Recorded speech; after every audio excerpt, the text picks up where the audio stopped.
So, I've been getting into NASCAR. When the NASCAR Heat brand was revived in 2016, fans saw a glimmer of hope in what was, for the last decade, a pit of disappointment. With the original studio returning to realize the sport's potential for a next-gen audience, expectations were through the roof. Expectations that, 5 games in, still haven't been met. But YouTube already has enough videos dogpiling Monster Games and 704 Games for failing to live up to the hype. And in truth, I don't think Heat 4 or 5 are the massive disappointments some would have you believe. But one does have to wonder why older games like Dirt to Daytona and the NASCAR Thunder series are still held in high regard, while the latest entries are considered mediocre. So let's take a step back and figure out just what the hell happened to NASCAR video games. But before we get to that, allow me to introduce the show's first ever sponsor, Opera GX, the world's first web browser built for gamers. Now, I know what you're thinking. For gamers, it's a web browser. And at first, I was right there with you. But Opera GX's features actually caught my eye. Having daily driven Google Chrome for years, having to close it and lose all my tabs to free up RAM for intensive games or editing has always been a pain. With Opera's new GX control feature, you can take back control over your computer's memory without sacrificing features or usability. Identify RAM hogging tabs, or limit how much of your CPU and network bandwidth the browser can use. The browser is slick and stylish, has optional audio feedback for typing and opening tabs, comes with built-in features like a free VPN, and you get as much or as little of that gamery LED look with Opera GX's extensive custom theme options. But by far, my favorite part of Opera GX is the app integrations. Discord, Twitter, Twitch, Spotify, and more are all built right into the sidebar, meaning you won't have to have a bunch of tabs crowding your work or play. Like, they didn't tell me to pick a favorite feature or anything. I actually really like having Twitter condensed on my sidebar here. It's just, boop, I'm there. I can send an angry tweet about iRacing, then be back on my way. Give Opera GX a shot for free today, and let me know what you think of it. There will be a link in the description. Video games that aim to emulate reality don't really get a fair shake. There are only so many ways to translate kicking a football, shooting a gun, or driving a car into gameplay, at least without abandoning realism. This isn't necessarily a bad thing. Subgenres emerge, and it also means that familiarity with the genre is easy to establish. But when drawing on real life rather than fantasy, innovating in meaningful ways is difficult, especially as increased realism and visual fidelity now produce diminishing returns. The racing game genre is a particularly potent example of this problem. Casual fans often can't identify what sets racing games apart from one another, even those that fit entirely different niches. Formula 1, Indy, V8 supercars, and everything in between all have their own distinct personality, but they share many traits, and in the case of video games, the skill set for one carries over to the others to some degree. If you could take an F1 car around Monza, chances are you can probably do it in a GT3. But NASCAR is an exception.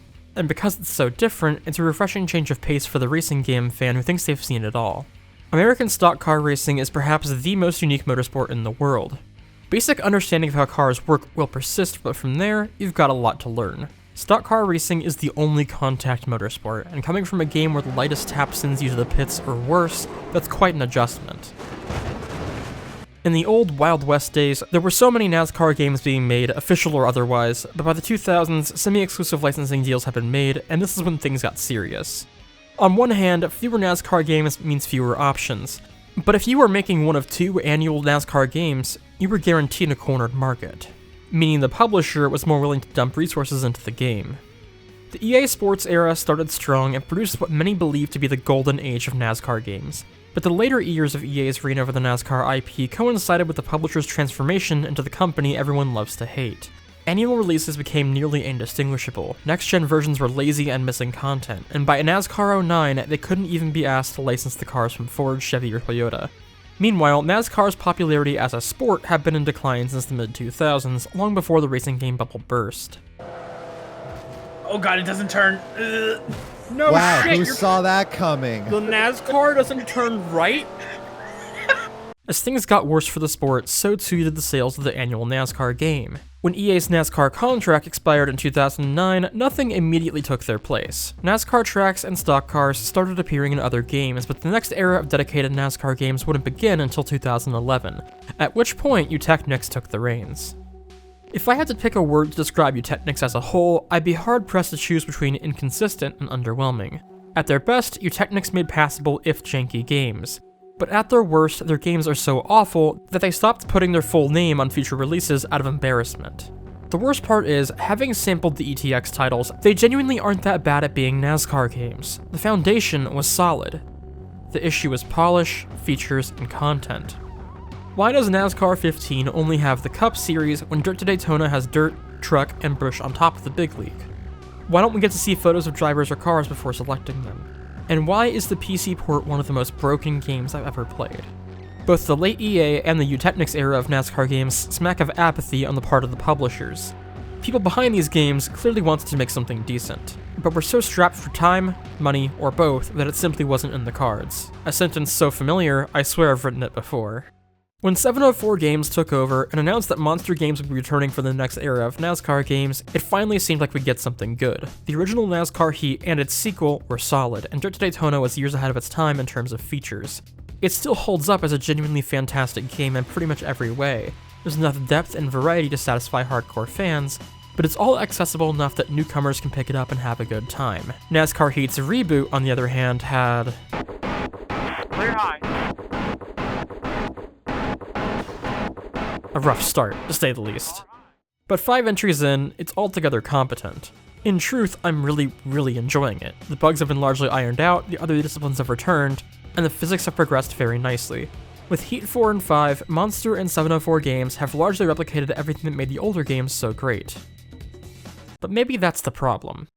I played Heat 5 for the first time fresh off a 3-hour session of Dirt to Daytona. What I found was an incredibly familiar experience, and not just because they're both NASCAR games. I mean everything down to the incredibly basic pit stop system, the half-hearted livery editor, and the decidedly amateurish approach to UI and UX. That was fine in 2002, but as well as the older games hold up, they have aged. And that dated design is a lot easier to forgive in a game from 2002 than it is in a new game designed as if it were from 2002. NASCAR Heat may have finally matched the all-time greats, but outside of graphics, it's not advanced a day past them. It's 2021, why can't I change the volume of the music during the race? Why do you still write characters like this? Why are you still including amateurish selfie shots of the drivers? Hey, you know you've really been in control these last few races. No damage or careless driving at all. Keep it up. Why does the livery editor have fewer options than the one from 20 years ago, when freeform layer-based livery editors are now the norm? There are fewer racing game options on the market now than at any point in the genre's history, yet expectations are higher than ever. Sports games in general have found themselves swarmed in negative press, decrying each annual entry as little more than a full-price roster update. Publishers have gotten perhaps a bit too comfortable with the idea of only pushing out a major revamp once or twice per console generation, and the NASCAR Heat franchise is a prime example of how this can be a very bad thing for not only one brand, but for the genre as a whole. Not doing worse than you did in 2002 isn't a crowning achievement. If this franchise is to survive, it needs to aim higher. For all of my complaints, and there are many, Codemasters F1 2020 is ahead of NASCAR Heat 5 in almost every regard. Not just fidelity, physics, and production value, but in writing, design, art, content, multiplayer, and the overall racing experience. Granted, Formula 1 has changed as a sport far more than NASCAR, but still, one of these games represents a genuine effort from skilled professionals, and the other a slap job by a studio in way over its head. Don't get me wrong, I have major respect for Monster Games and 704. These are two relatively small, independent companies who've been entrusted with the license for a well-known motorsport. But refusing to grow and change with the market is just as bad as quitting. I'm not expecting rockstar levels of polish here, but I do expect minor issues identified in the first game to be resolved by the fifth. And I definitely expect writers to be held to a higher standard than this. For all the well-deserved flack these and other sports games catch, they are great ways to bring in new fans and allow existing ones to engage with their hobby even deeper, while being more accessible than PC-exclusive simulators. And while Heat 5 is a serviceable representation of NASCAR, it needs to be a better game in its own right if it hopes to convert curiosity into passion. Look, 704, I'm rooting for you. With the next NASCAR game on the horizon promising a complete revamp, this is your last chance to prove yourself. Writing, graphic design, and UI UX are not matters of budget, they're matters of effort, as are livery editors and simply not making stupid decisions. I'm not expecting NASCAR 2021 to be perfect, but if its surfaces having learned nothing from the last 5 years of Heat, it will be definitive proof that 704 are not interested in making a better NASCAR game, but just another NASCAR game. And those are two very different things.